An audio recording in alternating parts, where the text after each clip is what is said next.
البرد جاء ومعه قوى عدوانية، ودخل مهنجم دون أي استئذان، ما يعرف الرحمة ولا الإنسانية، صقيع يوصل للركب والأزغان. في البرد هذا المنايا دانية، والواحدة تبلى بسبب الصبان. الصدق هذا البرد يشتي ثانية، أمان في هذا الشتاء واطمئنان. والثالثة لو به معك إمكانية، نعمة من الله لا تقدر بثمان، حتى ولو تصرف لهن ميزانية. أهم شي تدفع بكل الألوان، ما لي أشوف الناس في دومانية.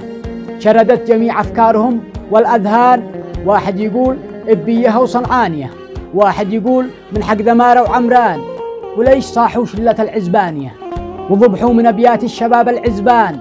هذه نصيحة للجميع مجانية، والقصد واضح بالبيوت والقيفان.